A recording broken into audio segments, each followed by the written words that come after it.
Bloody America is there.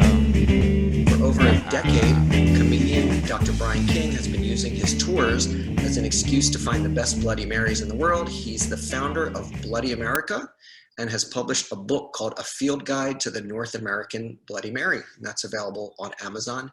He's written several other cool books, including his latest, The Art of Taking It Easy.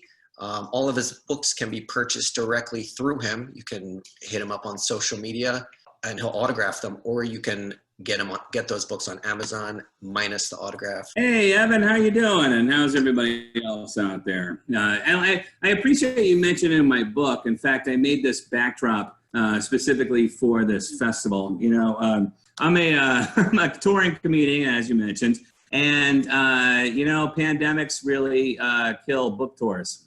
So I found myself in March with a whole big warehouse full of unsold books without a tour to go on. I'd also like to point out that's Dallas behind me. I'm in Dallas currently. Thank you, Brian. We're thrilled to have you here. Brian, I've known you since the first Bloody Mary Festival. We've watched our daughters grow together.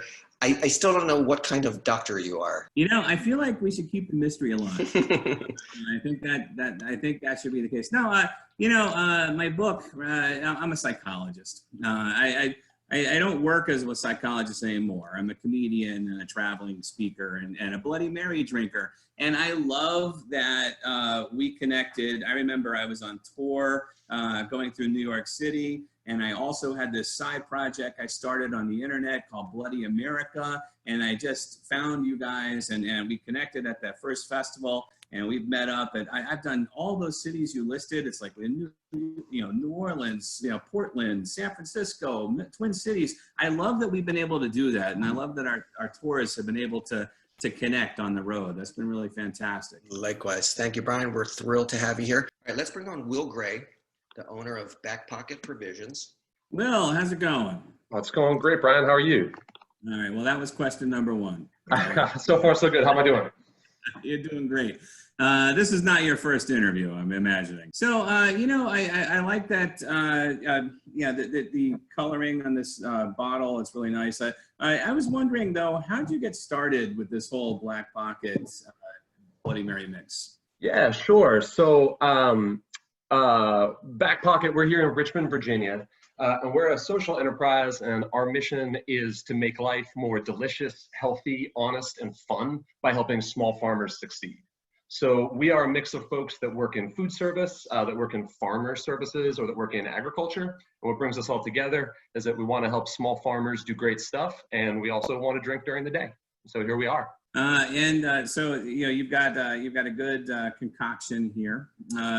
And again, I do appreciate it, and I like that you're, I feel like, I don't know, I'm from New York originally, and Evan's probably going to not have me back if I say this, but I feel like the South does better bloodies. That's just me, I like this mix. Can you tell me about what we're tasting today? This nice, I can't get it in my screen. There we go. This nice, brilliant bloody right here. Yeah, for sure. So Bloody Brilliant was our flagship product. This is one of the four that we make. I'm going to go full disclosure here, y'all. We drank all of this already, so please bear with me. We're going to pretend this is still full.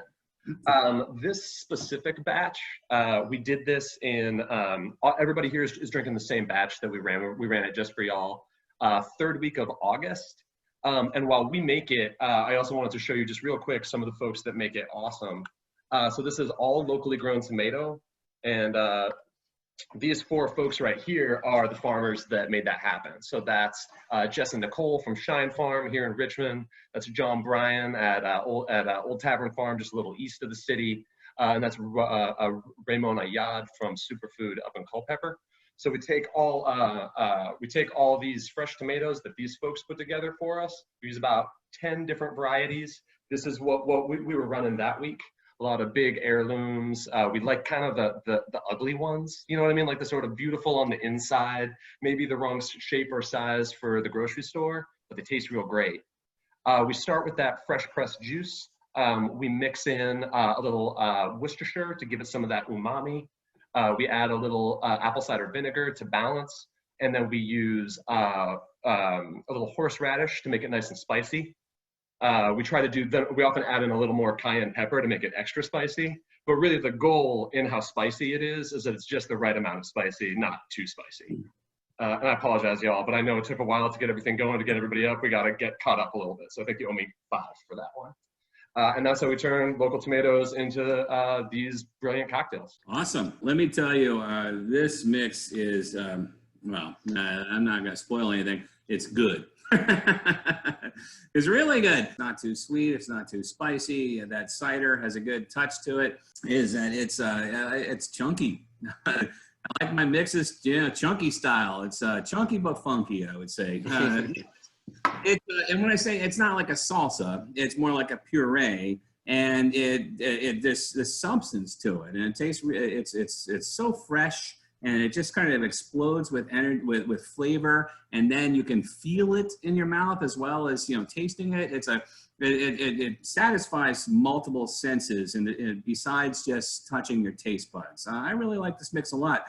And in fact, if you want a free copy of my book, just shoot me a couple of bottles of this stuff. That's about it. I want to thank these incredible, wise judges. I mean, clearly these are the leading drunks, Bloody Mary experts in the country. The way you can break down a Bloody Mary is really incredible. So thank you. It's bloody America.